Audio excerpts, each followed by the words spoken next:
Hello, welcome to Cathy and Dave's Hobby Hangout. I'm Cathy. I'm Dave. This is my cup of hot chocolate.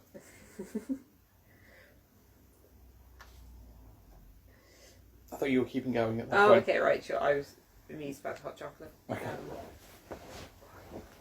So yes, as ever, we will be hanging out in our living room, doing some sort of hobby crafty things, talking about what we've read recently, how we are, and then also talking about our chosen topic, which this week is the Expanse. Dave has read most of the books. All of the published books. Okay. I have read none of the books, but have watched the TV show. I've also watched the TV show.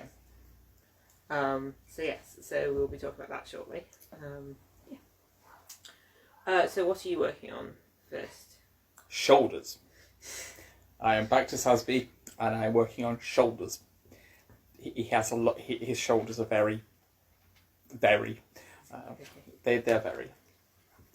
Very shoulders. Very shoulders. Right, sure. Much shoulders. Wow. Yes. So yes, that is what I'm doing. What are you working on? I'm cutting again, but this time it's actually for a sewing project. So I have numbers for my 12 Days of Christmas thing, but I have to cut them out in paper before I cut them out in fabric. Because I imagined if I do quite a bit of cutting things out, sort of freehand or with stuff I've drawn, but I could see numbers going quite badly. Well, why bother if you can just do? Yeah. Well, you can get to printers now, so yes, I can send you to print things. Or you can send things for me to print that I just happen to be at work for. Yeah. Yes, I have. Previously, I have made the kind of cloak and the hat of the Pied Piper of Hammond, because that is the subject of number 9 in my version of 12 Days of Christmas. So I'm working on it, but we only just got the. I have to check if I have enough of the same fabric that you did the other numbers with, but that'll be the next job. That's the problem with these projects is starting in and going, well, actually. Yes, I'll have a look and see. I don't think I've used a lot of yellow, so I might be right. It's just which shade of yellow I was doing.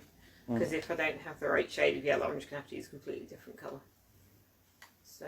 Do you not mix a bit of black or white in?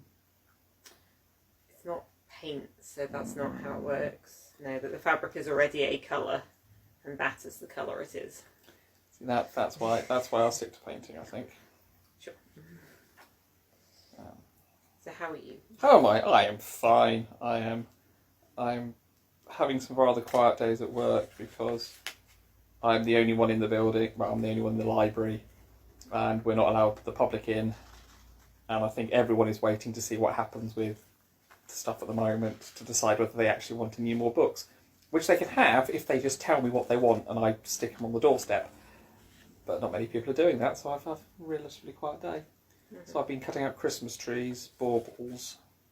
I have recorded myself performing, it was the night before Christmas. Generally just, I got Saturday's a big recording session for picture books and nursery rhymes. I'm trying to basically keep myself entertained and not go too spare sitting in a library on my own. Sure. Plus side is I can have my music on, so... So what I'm doing now is kind of basically your day job. From cutting. Yeah, but it's got to be Christmas trees and baubles to give out to children, not just numbers. Numbers are also educational. Okay. Well, the whole point is that the idea is that they'll be available for them to come and collect from the library and take home and decorate. So like craft packs kind of thing. Well, that's a nice idea. Because normally we'd have the craft sessions in the library, so this way, watch Mr. Mantle. This way we can attempt to mimic that while not actually being able to have it in the library. Sure. How are you? I'm okay now. So the reason that this has been pushed back a week, because we were going to start doing things every fortnight, is that last week I glutened myself quite significantly. which is kind of a first, because I've occasionally had slip-ups where I've realised something I've eaten might have had a little bit. Or I've never just full-on eaten something that definitely had gluten in because of my own carelessness before. But, I mean, I was diagnosed with celiac disease in the early 90s, and like no one really knew what gluten was particularly then. So it's kind of cool now that, you know, people know it is enough that you can actually verb it. But yeah, so nearly 30 years of being diagnosed, and this was a quite stupid thing to have done, but it was sort of reassuring, I guess, to know how my body deals with that, even if it was not fun at the time. So yes, my apologies for this being a week late, but I'm feeling fine now. I've managed to return to not having any gluten, as usual. Not eating the wrong pasta. Yeah. It was even a different type shape of pasta. I don't know. I didn't even think. I just took it out of the fridge. To be fair to you, there's not usually both gluten. It's normally just your pasta in there, because I usually it's unusual that I've done more for Squiggle and I. So I think it's just odd that I didn't even think of it. I just kind of grabbed the first pasta and microwaved it, but. I do not work at home now. Well, I only work at home now. So I suppose I was maybe a bit distracted by that. But yeah. Yes, but I'm generally fine. Work. I probably always say work's busy. There's been some policy changes at work that's just created. Which you might have heard about in the news. Yeah, it was. Well, yeah. I don't really want to go into the details of it, but no, yes, I'm just saying. It was a thing that was on the news. It was actually the news. Which was rude, because I just woken up and then suddenly it's on the radio and they're saying this thing, and it's like, I know I have to do this in an hour. On the plus side, it was a few days after you'd been told, so better than better than hearing about it as you're half awake. Yeah, I think they did tell us there was just a lot of things. I'm just saying. But anyway, so it's just you know, there always is quite a bit of work, but then there's just some extra stuff to be getting on with or to be thinking about, but. Otherwise, I'm fine. Next. Okay. What have you read? What have I read? I'm currently reading the third book in the Relic Guild trilogy that I've talked about previously, but I'm still reading it, and it's the third book, so I'm not going to talk about that one. I'm going to talk about the book that I've hidden under this. It's very hard to cut circles. I'm doing the middle of the 8, and it's not going very well. Oh, not with those scissors, no. You should get different ones. This is Velocity Weapon by Megan E. O'Keefe. Science fiction, published last year. First book in the Protectorate series. Yes, 2019, so it's relatively new. It's been on my list for a bit. I think it's a debut novel. Can you remember? I can't recall anything else about that author. No. I'm not sure off the top of my head. Heard good things about it, so I thought I'd give it a try, and it arrived for my birthday, so I've now read it. Very good, very enjoyable. It is about a pilot of a gunship who wakes up after basically ejecting to find that 230 years have passed, and she's on a deserted enemy starship with a friendly-ish AI, and it tells her that the war is lost and the entire system is dead, and it's about her. So it's her 230 years in the future. It's about her brother 230 years in the past, and it is about a third group of people that really have nothing to do with it, the main plot, until the end. It kind of links in, but it's I think it's building up for the second book. So it's hard, sci-fi, but not very hard sci-fi. Got some interesting characters. high tech stuff. This is in a system where they travel about through gates, and it starts off with a sort of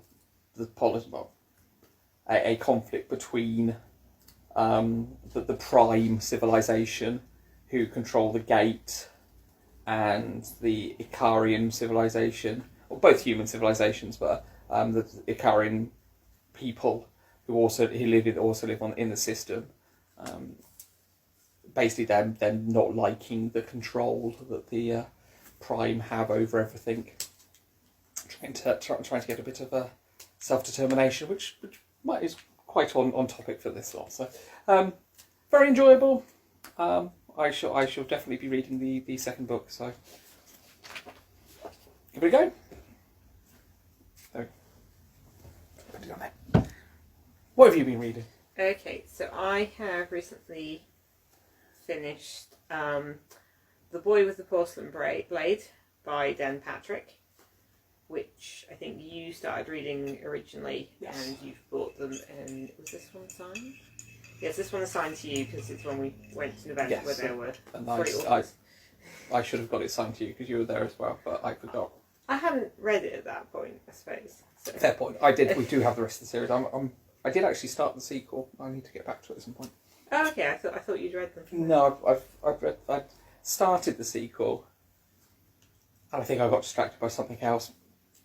And then we haven't touched the book yet. Anyway. Okay, sure. So the front, it's described as Loch Lamora meets Gormenghast, and I think that's fairly reasonable as an expectation setting thing. Having not read Gormenghast, it's difficult for me to say. See, I have read Gormenghast. Yeah, have you seen the TV version they had with Stephen Fry? Nope, I haven't. Okay, then that's only a reference for people who also read that. Yes, I have read Loch Lamora. It's like very gothic. It's sort of the whole yes, it is very gothic. It's kind of like, because wasn't Mervyn Peake kind of roughly contemporary of Tolkien or something, and that was like a different way things could be. It's from the slightly more kind of gothic-y kind of fantasy tradition, rather than sort of epic fantasy. Anyway, I'm not reviewing Gormenghast. That's fair enough. So it's about Lucian. It occurs to me there are different ways to say that name, so I'm just going with that one that feels easiest to say. And he lives in a sort of, well, I suppose kind of gothic-y sort of, is it like a castle? It's basically a big, it's called the Demesne, and it's you've got all these nobility that live there. And I think it's just basically this big kind of slightly sprawling edifice of a building that's all towers, and within it there's different major houses, and they each have their own sections. And then there's the King's Keep, which I think is in the middle, that's this very shady sort of shadowy place that no one goes. And then there's a bit of stuff about how there's farmland and stuff around that. But Lucian's and Orfano, which they're basically a group of people who aren't born into any of the noble houses, and they all have these odd characteristics. So they like bleed blue blood. Some of them have like spines on their arms. Lucian himself doesn't have ears, and they're basically raised by the main noble houses and given an education, and then they're kind of adopted into one of those houses. And it's called The Boy with the Porcelain Blade because they're not allowed to fight with steel until they become adults. They have to fight with blades made of porcelain. So yeah, that's kind of the background. So it's about Lucian sort of growing up. So it's the main present action is taking place over the course of less than a week in kind of the present, which is just after Lucian's done his final testing, which is something they have to do each year. And then he gets into, well, powerful people had been gunning for him for a while, and he finally gets into a situation where he's sort of cast out. But then he also has allies as well. but every other chapter is kind of like in the past. So it starts with like the first test he has, and it shows him kind of growing older. So it's evolving between the present and then like a different year or a different kind of like period in his life as he goes from being quite young to growing into being a young man. So yeah, I found it quite interesting. It's an interesting setting. The idea of a load of like not quite caged in, but like nobles all kind of together and squabbling in one space, and also the sort of servants that serve them isn't like a new idea, but it's done quite well there. It's very Italian feel, so a lot of the words Venetian, are Italian. Gothic Venetian. Also, yes, certainly Gothic Italian. Well, there aren't canals as far as I can tell, but I suppose it's the space. I kind of felt it's more, feel. Sort of specifically the kind of, certainly what I've seen of some sort of, there's a game called Carnivale, which is set in 1800s. Yeah, sure. Venice. Yeah. It's kind of that. It's got that feel again to it. Oh, okay. I suppose that they do have the festa, don't they? Yeah, that's how I've sort of viewed it. I don't really know any Italian, so it's sort of reading it, and then there's some words. So obviously it's written in English, but every so often there'll be a bit of Italian in there, or some of the titles and the names are quite Italian. So, but that's fine. It adds to the. Yeah, it adds to the setting. And again, that very kind of idea of a lot of people in this very strange, sort of claustrophobic, almost space is very Gormenghast. That's kind of the Gormenghast bit of it as well. I suppose so, yes. So I know that much about Gormenghast. Yeah, it's a big creepy cast. But yeah, so it was quite good. It was interesting to sort of have the present and the past sort of like interweaving throughout, and you kind of find out more about the characters because they're all kind of growing up and stuff, and because Lucian isn't the only one of the Orfani. The way they do plurals and singulars in Italian is not something I'm very good at. It's like panini and panino, so I just keep having to remember that. But yeah, so there's other characters who are sort of have the same kind of background or status as Lucian, and some of them are against him, and some of them are his allies, and so yeah, there's a lot of like court politicking and intrigue, and then in the middle of it all, there's the king who no one ever sees as a shadowy figure. And then he's represented by the Major Domo, who seems to be this guy who's always hooded, and you never see anything but the bottom of his face. A bit like, I guess, how Arrow's supposed to be. But he's sort of all spindly and grey and has flies around him and stuff. So there's quite a lot of like slightly creepy stuff in it and like slightly gross stuff. But there's also some quite strong emotional stuff in it as well, I think. Sort of all told from Lucian's point of view. So, but no, I enjoyed it. It was an interesting read, and there was various things that felt pretty inventive and didn't feel like stuff I'd read before. So yeah, it does have a feel of something of it's not very much the same thing. Yeah, I mean it's almost it's fantasy because it's not in our world, but it's not massively fantastical. Again, very Gormenghast. Gormenghast is incredibly low fantasy, but it's obviously also not a real place. Yeah, that is it, because you don't see a lot of any magic or I mean the Orfani is supposed to be special, with and also especially when you find out more about what they are, it's not magic, is it? It's something else, but yeah. But again, they tend, some of them, as well as the sort of deformities, they have, some of them have abilities, and one of them is really strong. I thought it was just because he was massive, though. I got the impression he was enormous. That as well, but yeah, it's interesting. As I say, yeah. It's one of these things with the shadowy stuff, and as you see the past stuff building up, you see Lucian coming to more and more of a realization that this place he's been brought up in, and is the only place he's known, has got some pretty dark stuff happening in it, and so it's sort of him exploring more of that, and then him having ignored stuff in the past informs how he behaves in the present part. So that's quite good. There's some reasonable character development and stuff in there as well. So yeah, I wouldn't say Lucian's like really, really likeable, but I think a lot of other characters, but he was compelling and understandable, and a lot of other characters around him were quite likeable. The sequel follows Diego. Dino. That's Dino, it. yeah. I kind of guessed that from the title of the Yeah. book, because the title of that book kind of describes I presume the third one yeah. is going to be... Nia. Yeah. Yes. So you do find out why she keeps her face covered. Well, that's in this one. Is it? Yeah. Okay, I thought it was another one. But anyway, okay. Yeah, it's definitely in this one. Fun When fact. he rescues her. Yes. It's been a while since I read that one, so... Sure. Anyway, on to our main topic. Yes. We will be talking about The Expanse. It is rather expansive. A sitting bike, but... So, The Expanse is currently an 8-book book series. I'm sure there's a better way of me saying that. An 8-book series. Trilogy?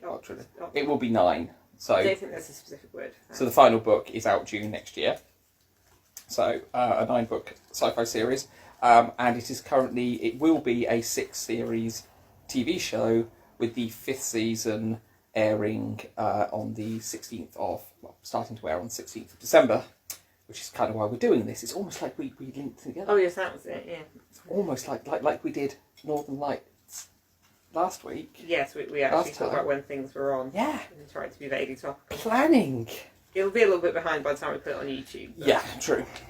But which we're getting better at YouTube. Honest. Right. Anyway, so this will be mildly spoilery. We're going to do our best not to spoil any of the major plot elements. But obviously there's a lot. We're not going to talk about every single book. Mainly I've not read them. I'm the only one who's read them. They're here for set dressing and for me to talk about to remember what the titles are. We also have a piece of paper with the names of the characters from the TV show. It's 3 pages. Well, 2 and a bit. I was we're just going to do the people at the top who are main characters, because otherwise, some of them are relevant later on. Yeah, anyway, it's sort of, I guess it's a big sort of space series, and there's a lot of intriguing politicking and factions and things, and there are a lot of different people doing a lot of different things, played by various actors. And after a while, you can't remember everyone's names. And so you're just like, it's the lady with the heavy eye makeup. Or it's, it's the bloke with the mustache. It's very sorry, it's a little, it's a little bit like Game of Thrones in that respect. It's like there are a lot of people, and you remember their faces because they're on the screen. But then you don't remember their names, so you just have to give them your own names in the house. Or Cathy does. I actually can usually remember their names. But you read the books though, so that's... Yeah. Anyway, shall I go through the set, give a bit of a setting and initial plot overview? Okay, I mean, I don't mind doing that, but it's going to be a bit vaguer. So. Yeah. That's these are all around. Okay. Or do you want me to do it while you're... No, it's fine. Or arms. Shoulders, I've just put through. Right, so the first book... so the book series is written by James S.A. Corey, who is actually 2 people... Ty Abrams and... It's Ty Frank and Daniel Abrams. That's it, yes, Ty Frank and Daniel Abrams. I'm putting 2 together. Just because I've read some of Daniel Abrams stuff. Interestingly, this was one of these settings that they'd actually written together as a role-playing setting. No one would buy the role-playing setting, so instead they got together and wrote Leviathan Wakes, which is the first book. And then it got picked up as a series, got picked up as a TV show, and now you can buy a role-playing game based on it. I really know what's coming. I've got it upstairs. I need to read it at some point. So anyway, it is set in the 24th century, which for those who are interested, is actually the same century that Star Trek, the original series, is set in. I think I already knew that because they weren't using Stardates at that point, were they? No. They were still using...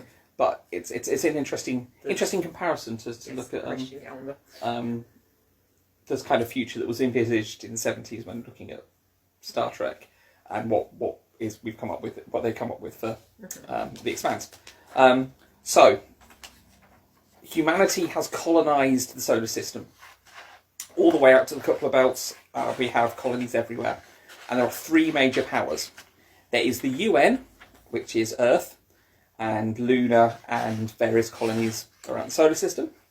There is the Martian Confederacy, which is Mars, its moons, and again various colonies around the system. I didn't think I realised the colonies. I thought it was all based on which orbit you're in.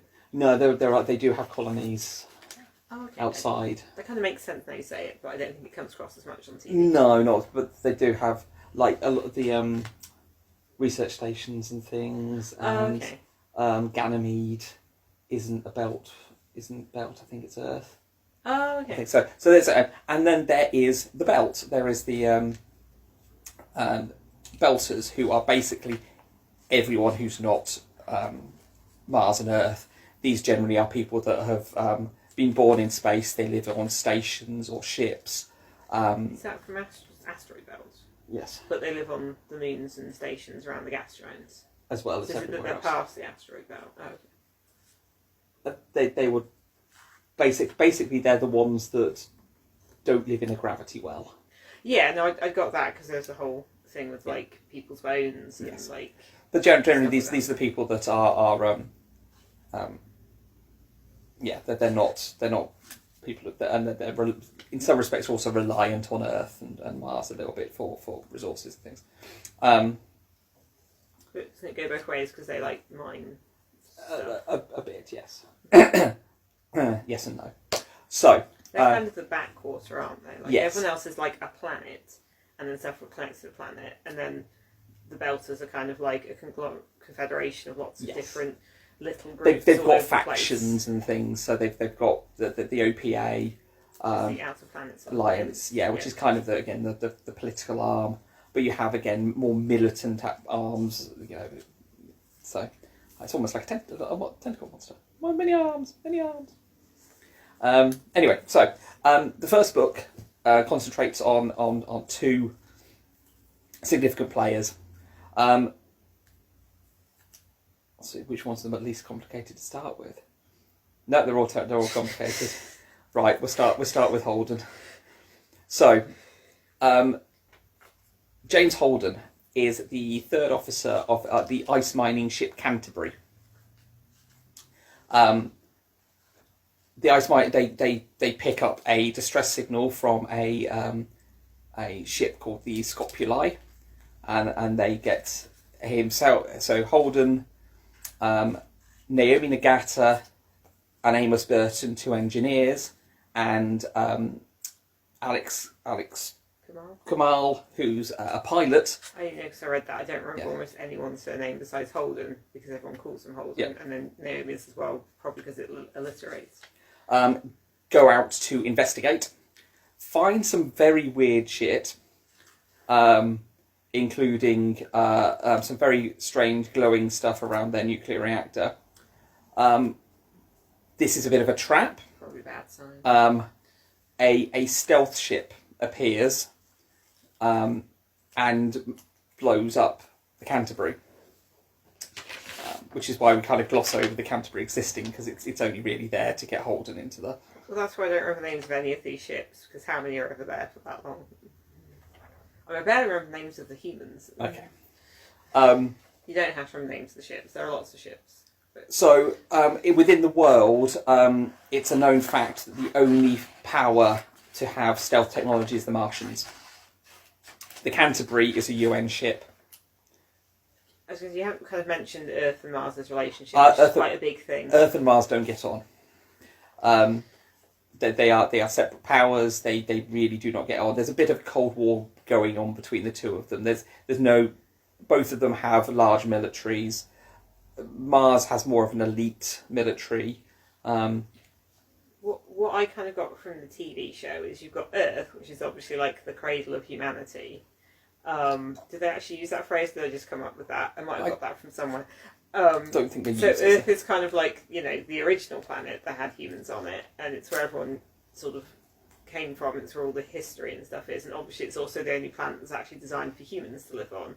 Although it looks pretty overpopulated on the TV show, but it hasn't apparently been entirely wrecked. So, whereas Mars is obviously not great for humans, so everyone lives underground in tubes. But they're kind of gradually terraforming it, and there's some bit early on. The great plan to terraform Mars. Yes. related back to the board game episode we did some while ago Yes. with a game called Terraforming Mars, which is not related but has some striking similarities. I'm sure that was a good pun. But with that, somebody in the TV series said that the thing he liked about Martians was that they saw a rock and they want to turn it into a garden. Yeah. So I think Earth is where a lot of people are, and it does seem like there's a lot of deprivation and social problems. Mars probably has elements of that, but I think there's a lot more of a kind of like frontier spirit and a bit more of a community thing, because everyone is living in a place that they are turning into something else. So it's kind of like Martian Dream of a... Yeah, it's kind of the idea of this generations long plan. So they're living there in hope that their grandchildren will see a better Mars and it will continue. So it's kind of like a long term vision and kind of very much a foundational thing, because they founded colonies there or settlements there. So yeah, you've got these two big things, and then Belters are just so varied, and there's just such a lot of different things. Anyway, yes. So yes. So they basically, what from their point of view, Mars has just blown up a Earth Alliance, a UN ice hauler for no reason. So James Holden, in what will become his kind of raison d'etre, basically broadcasts the entire solar system. Mars has just blown up the Canterbury, with no real actual proof. But he believes it's the right thing to do. Is it one of his crewmates is Martian? Is Yes. Martian Navy? Yes, Alex is ex-Martian Navy. But yes, basically. And this kind of sets off a series of events that leads to basically a war between Mars and Earth. At this same sort of time, we get introduced to Joe Miller. Miller is a belter who works for the police force on Ceres. He is a jaded, Investigator. yeah, you know, he's but Six Star are an Earth corporation. Is that the name of the? No, it's not Six Star. No, That's the the roofing home guy. improvement. That's the The installation. company. It's Star Helix. That's the one. I thought when you said it, I was like, Yeah, I'm no, pretty Star sure Helix. that's a company about a house. Star Helix is a Earth corporation who run the police on Ceres, and you know he takes he takes bribes, and he's not a nice person, not a good person. It doesn't seem like a good situation there. It seems No. like everything's kind of run by corporations, and Yeah, it's that kind of like space dystopia thing you get of like, it's a bit of a melting pot, there's lots of poverty, everyone's just trying to get by because they live in space, and things are generally a little bit grim. but so Miller is given an off the books investigation by his superior. Normally, basically, to keep him in the books, there's a lot more tensions on Ceres about people working for. He's while he is a belter, he's not viewed as a true belter. Because he's working for the Huts. He's working for Earth. He's also had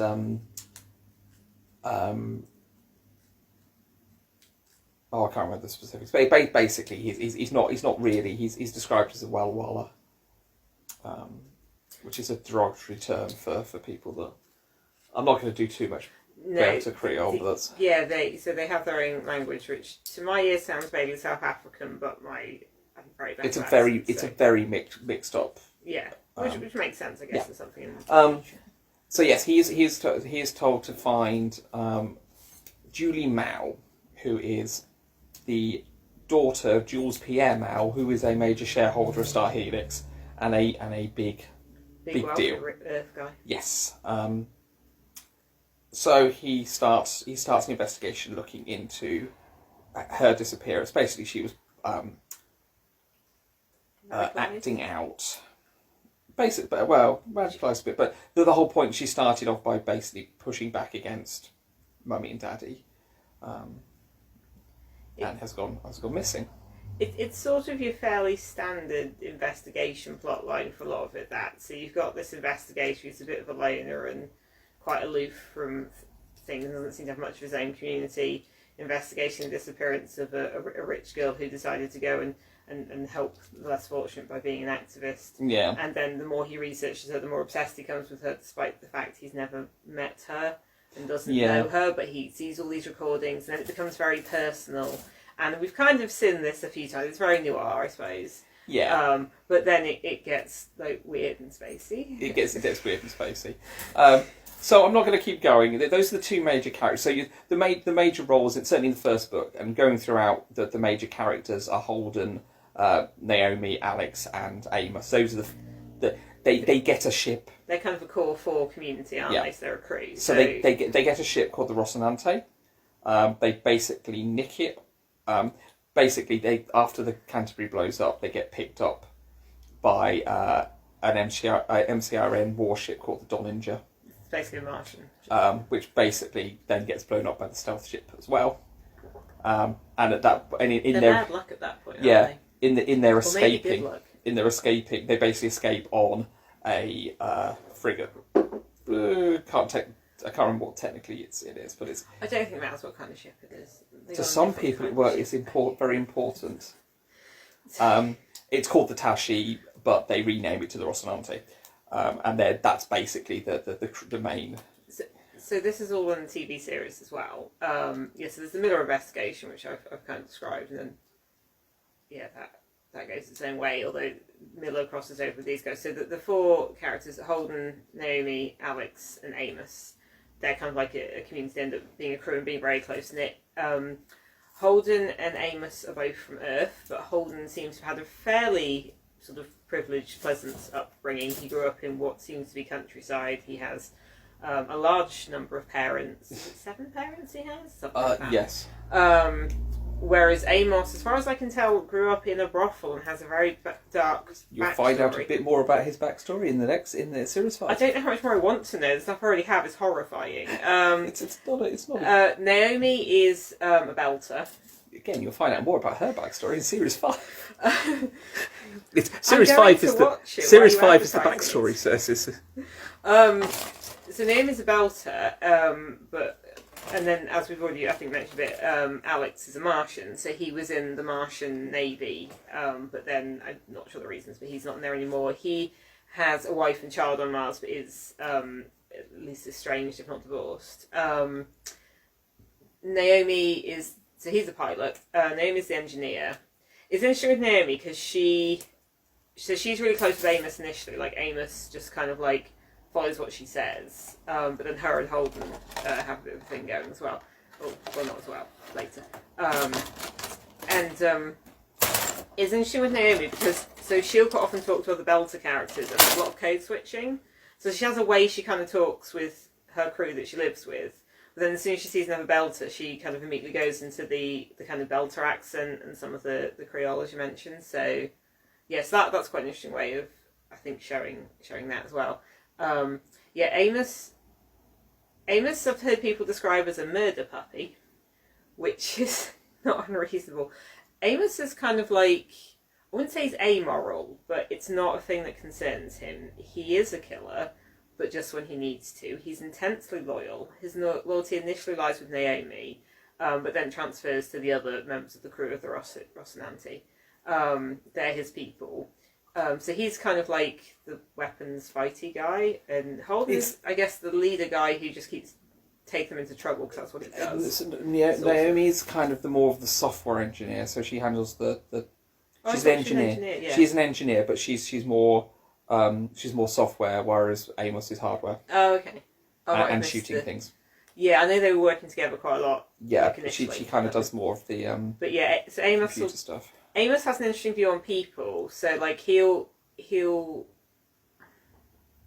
he's just a very interesting character. Like, he somehow ends up being likeable because he's got sort of an element of not quite vulnerability, but you can see he's had a horrible background somewhere along the line, but he's trying his best, but he just doesn't have a lot of, I guess, well-functioning social stuff. But on the other hand, he doesn't take any nonsense. He cuts straight to it. He's ridiculously blunt, and he does notice a lot of stuff about human nature.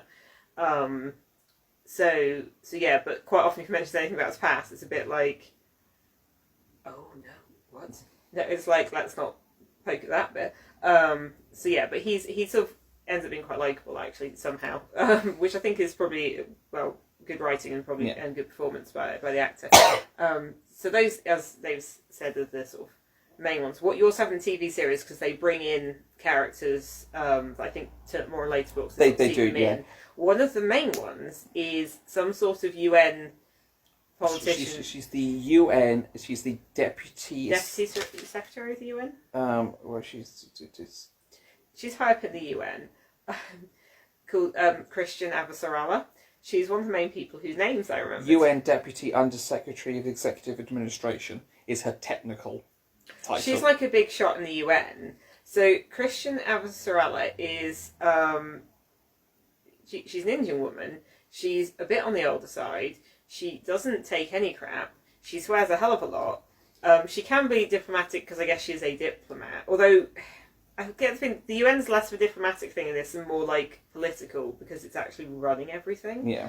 And there's a lot of like intriguing within the UN with stuff that's happening, and she's just absolutely like on the ball with stuff and getting it sorted. And she's just the actress that plays her is amazing because she's this very glamorous, beautiful old woman with these absolutely amazing clothes and jewelry and stuff, and just this really like deep raspy voice that's very distinctive, and she just wanders about like sorting stuff out, and it's amazing. And then she doesn't always she's earthbound for a lot of it, so she doesn't always interact with the characters very much, but the few times she does, it's always a bit like she mostly has the upper hand, and it's just a bit like getting it sorted. It's also cool because she obviously has a family, so her husband is in it a little bit. Although they changed the actor, they changed him to a younger guy in the most recent series, because before that it was a British Asian actor who I think had been in DS9, and then later it took me a while to realise, her husband got younger and is a different man. But and they have children. I think they lost one son as an adult, but they also have grandchildren. That gets mentioned, but that's not the main focus of this at all. The main focus is this woman's political career and the stuff she's doing, but she seems to be open to possibilities a bit more than other people high up in the UN and on Earth. You know, she actually is investigating stuff and kind of knows stuff going on. She's also not neck deep in the pile of crap that's going on in the background. That's true. She's not in the sort of big conspiracy, but she kind of like is around the edge of it and trying to poke at it. So yeah, she's just really impressive. She's very good. Yeah, she originally was introduced in the second book when more of the politics came in. But in order to sort of make it make more sense for the TV show, they introduced her the series early and kind of seeded more of the politics through, which I think worked much better. Yeah. Well, not much better, but worked for the TV show. Because otherwise, I think going into series 2, sort of the sort of way, dumping a load of politics stuff when it hasn't really been built up would have been a bit more complicated. But yeah, she's a. And then I think the main other person to talk about is Bobby Draper, who was in the she was in the Mars military. She was like a Marine? Gunnery Sergeant. Oh, that was it, yes. They keep saying the titles. I'm never sure if they're different for space or not. Because a lot of space stuff tends to be named after ship things. It's like you might as well come up with new words, but then again, I suppose you already have perfectly good words. Anyway, so yeah, Bob is in the Mars military. She goes on a mission where Earth is supposed to have attacked Mars, or did Mars attack Earth, but on Ganymede? Is it? Yes, it is. There you go. But she saw something weird, and she tries to report this to the superiors, and they're not really that keen on what she's saying, paying attention. And then she gets sent to Earth, which is interesting because obviously Martians live on a planet as do Earthers, but Mars has different gravity and it has different light levels and stuff like that. So even though there's not the problem that the Belters have, where they don't live in the gravity well, there's still issues. So like they get the Mars delegation and they land them at noon in, I think it's New York. And like, oh, sorry, there's another window for that. We know the light is very bright for you here on Earth, because obviously the sun is that bit further away on Mars. And so everyone's like blind, and they're also feeling a bit like difficult because the gravity is more. But it was probably just the Earth people being assholes. But when Bobby realises there's more going on and she's being stifled, she's kind of more keen to get to the truth than she is to just have blind loyalty to Mars. She's also quite impressed, I think, on being on Earth, and she wants to see the ocean, because obviously there are no oceans on Mars. And then, her and Abbasorala kind of cross paths, and it gets very interesting and stuff, because they're both very they're both very straight talking in different ways. But I just quite like Bobby in the TV show as well. And then there are various other characters. There's a few different Belter people, but there's a lot of people coming and going. So like a lot of people will go on the Rocinante for a bit, and they'll hang around for a while, and then they'll kind of either something bad will happen to them, or they'll kind of end up on their way. But so there's sort of like a rotating cast of like, I guess, there's a lot of supporting cast in it. I mean, there's a big thing. I mean, one of the big plot elements in the show is this proto-molecule they find. This is something that they find on that ship. No, they don't find it on the ship. They find it on. Oh, okay. I mean, it is what they see in the ship, but they don't know. We first see it on the ship. We first see it on the ship. But it is Eris, isn't it? Eris or Iris? Iris. I think it's Iris. Eros. Anyway, one of the basically they find this on a lot one of the moons don't end up being in the same place by the end of some of the series. They find this what they refer to as a proto-molecule. It's alien in origin, and it does stuff that they don't understand. And it's in the background you have corporations and politicians trying to research it and control it, and not being particularly moral about it. Corporations and politicians. Yeah, I know. Goodness me. Yeah, it's so they kind of but yeah, that's kind of seeding. But part of the proto-molecule, is one of the reasons for the war. But it also drives things later on as the proto-molecule causes a significant shift in the balance of power in the solar system. It's like a whole thing for a while, and then it turns into something that's even more of a whole thing. It'll be interesting to see. No spoilers. Yeah, it'd be interesting to see what they do with the TV show, because obviously the TV show season 5 is only book 4. Oh, okay. Because they did 2 seasons for book 1, sure, and a bit of book 2. Yeah. I think they've only it's 4 and 5 they're drawing from. Mm-hmm. There's another 4 There's books. All the hardbacks that we have here. There's another 4 books before they. So it'd be interesting to see what they trim out, because it does get very strange at points. So my question, as somebody who has seen the TV series but not read the books and just heard you make reference to things in the books, usually with some sort of irritating grin, is sort of how close or how divergent is it from the books? I'm just thinking of something similar as like Game of Thrones, but they were trying to do the whole run, but then they kind of like ran out of books and got ahead, but it kind of diverged more and more from like the first book of the first series, then kind of it's actually pretty and simplifying, if I'm honest, because the books are. I mean, there's obviously simplifications. They reduce the number. So in the books, when they go to check out the Scopuli, there is a 5th character in the shuttle that they take over and gets, but he ends up dying on the Donninger, so they just ditched him as a character because why? Enough people had already died. Yes. Whether he's still on the Canterbury or goes and dies in the Donninger, he's still dead. So yeah, they trimmed some of the characters down, but I don't think it's. It's kind of like Game of Thrones. But for the most part, they've kept it relatively. As with most of these things, there's obviously some nuances that get left out that are in the books, but the general plot points, the general tone, and that is all there. I mean, they say they make some changes along the way. I mean, there's an entire in the books, the rookie that at the start of Miller's showing around at the start of season 1, Havelock. I didn't remember that person at all. Yeah, he turns up as the security chief on the.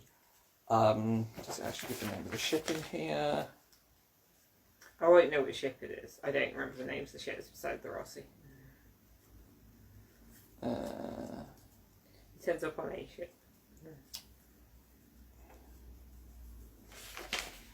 The Edward Israel, the one that's the ship that the ship over the planet.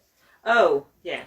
And there's an entire thing where Naomi ends up sneaking over to the Edward Israel and trying to do something because and that all just goes in the TV show because it just confuses everything.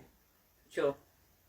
Yes, that does sound. So yes, there is entire. So yeah, they chop bits out, which is fair enough. Didn't you say they combined some characters to be was it Karina? I think The lady with the eye makeup. Yeah. I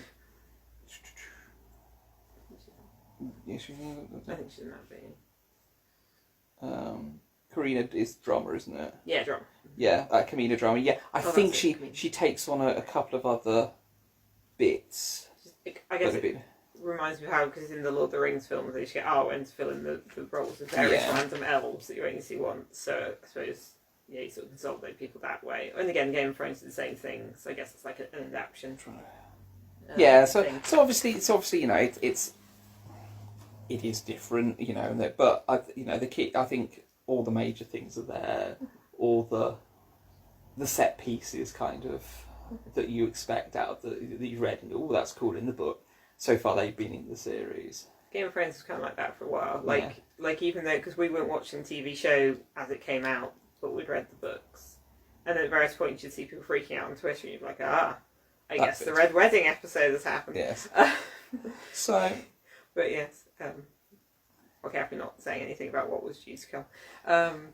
So yes, there is. I quite like the setting in that it's like space future, but it's not. It doesn't feel as far future, like as you say, compared to like Star Trek. It's just humans. It's just our solar system. A lot of problems are still there, but are writ large in space, which is obviously a very common sci-fi thing to do. You know, the fact that exploration doesn't seem to be a focus because the political stuff's happening. To be honest, most of it's mostly explored already. There's not very many places that they haven't. Yeah, within the solar system. I mean, extra. Actually, because they haven't got the technology to go out. Yeah. So I mean, it's very science realistic. There are various. So yeah, you don't have. So the engines and are more efficient. There's more efficient engines for the fuel, so that they can go at faster speeds and they less fuel. So that helps with the. Is it the Epstein drive or something? Yeah, so that helps with the technology that they're moving people around. But you don't have fast and light travel. Everyone is stuck doing conventional Newtonian physics to move around the system.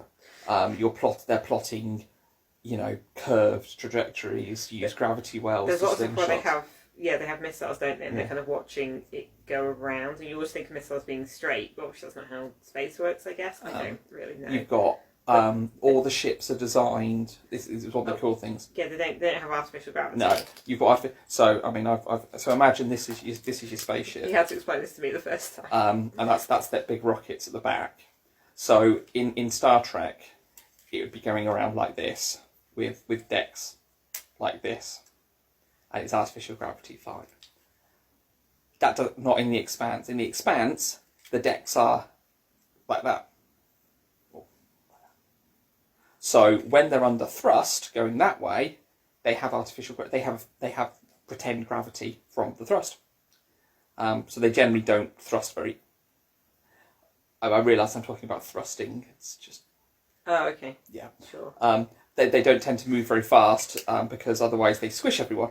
But yes, so there's no artificial gravity. They're reliant entirely on again physics. So from the TV thing, they kind of like people have magnetic boots, and Yeah. the floors are metal. So yeah, mag boots. But I mean, they don't have the hair. It's not quite like they don't have the hair and stuff. Like, but you can kind of tell like sometimes there is some like low gravity, microgravity, zero gravity, whatever. Yeah.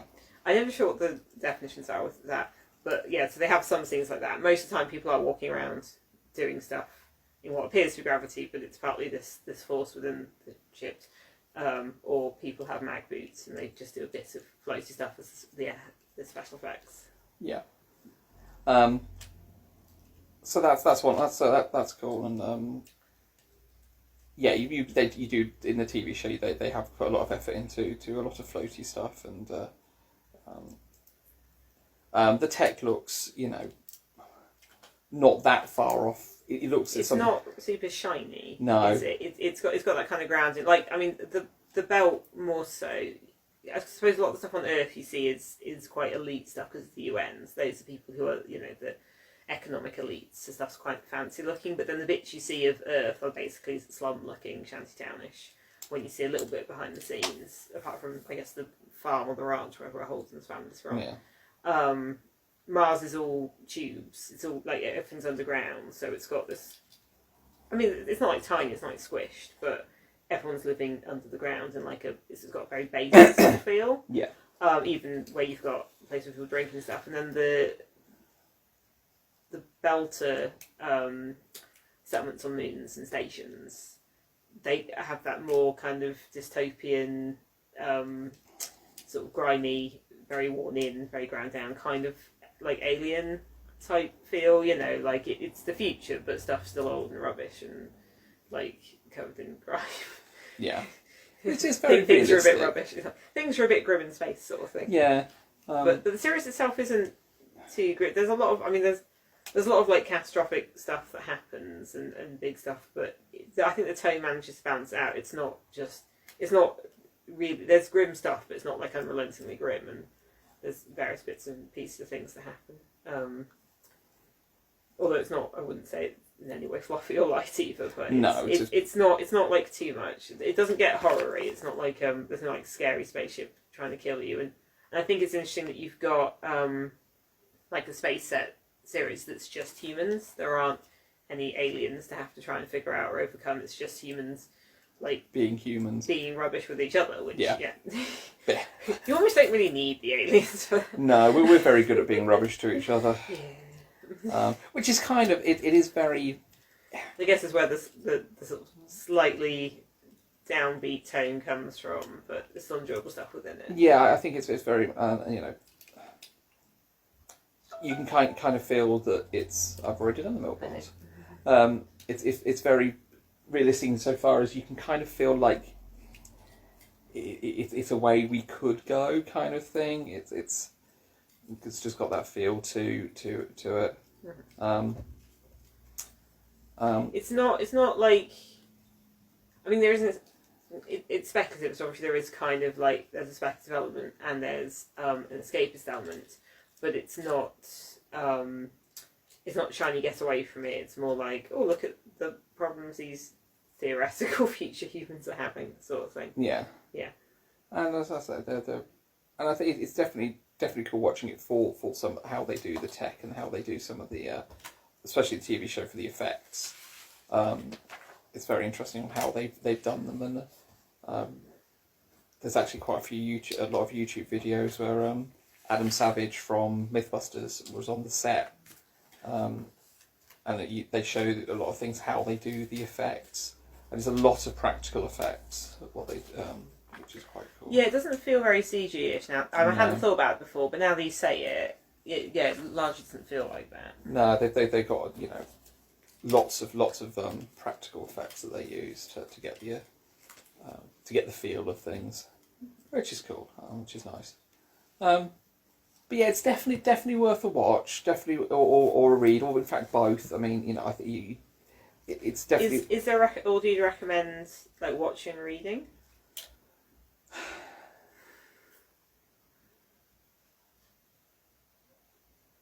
I don't think it matters either way. Okay. I mean, because obviously I've read then watched, and obviously so I have more. I know what's coming. So it's like you want to see how they do it. And yeah. What they. Whereas you know, I could definitely see if you watched it and then read it, you would end up getting the sort of bigger picture or the you know the more depth. Kind of flesh it out. Yeah, but on the other hand, it's an enjoyable series even without that knowing the depth in the background. So I mean, I started listening to a podcast with a couple of guys talking about the Expanse TV show, and neither of them have read the books. So I'm sitting there getting this thing going, well, I know what that is because it's in the book. So you're sitting there feeling smug at these blokes on their podcast. Much like I sit and look like when I look at you and you. Yeah, well, yes, but that's true. But the point is, it gives you, but it doesn't stop the enjoyment of the TV show. But it just meant that I knew. I mean, a little bit more about the background. A colleague of mine, she was saying her and her husband read the books and watched the TV show, and I think she generally she obviously really likes the books, and I think they quite like the TV show. But she said that Naomi for her doesn't feel right. Like she just said it's not like after reading the book. So I suppose you have the thing where if you've read the book, then you might have a very clear idea of how certain things are, and then the TV show's not going to get like your own personal like headcanon correct. But then, so I found if you sit in the TV show and then read the book, sometimes you start like seeing the actors or you start hearing their voices in the dialogue. I think it's from narrative heavy.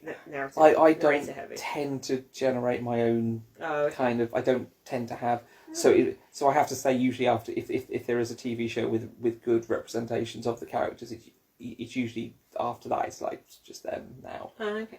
But it doesn't really affect me too much. I feel like it's not like I mentally cast anyone. I have a rough idea what they. I mean, I think some people do. I have a rough idea kind of what I think people like, but it's not like an appearance thing. I mean, my colleague didn't say what it was about the TV version of Naomi that she found didn't work so well for her. I mean, I quite like the character. She's a good character on the TV show. And yeah, so but again, it's very subjective sort of thing. I'm just thinking about other stuff like with Good Omens. I read that so much that I had a really strong feeling what the book was like, which meant I've been able to separate the TV out a bit. But then, like I've read books where there've been like TV versions, like period stuff. And then when I've read the book version, particularly if there's a narrator, it's like, well, I can just hear this actor saying these words now. So I guess it's a balance and how people visualise stuff. Well, I think that they do a good job of the characters. That it's not. But as I say, that's just me. I don't tend to. But yeah, definitely. As I say, interestingly, there are novellas that bridge between each of the books that fill in more of the background, and I have not read those yet. But they're publishing them all as one book once the last book comes out, so I'll be getting that. Cool. So the people who have read those novellas can sit here feeling smug at you. That is true. And who knows who's smug at them? But I mean, they have used some of that information, some of that source material in the show. Oh, okay. But like I said, because Fred Johnson.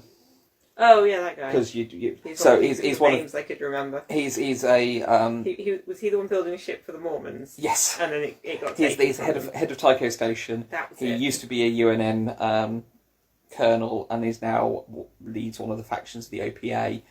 He is known as the Butcher of Anderson Station, and in the main books, you don't really know. You know that he did something bad at Anderson Station.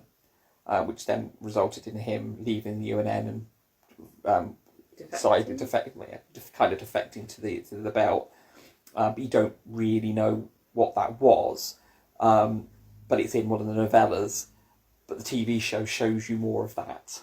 Well, yeah, I suppose so that you can actually get a bit more of an idea of his backstory. I've forgotten a lot of that. I don't feel like he's been in the more recent series is so much. No, So... he's in the Series 5 of it. Oh, okay, sure. But yes, if you want to see what a Mormon spaceship might look like, Mormon generational spaceship might look like, and yeah, they get borrowed. It's get borrowed.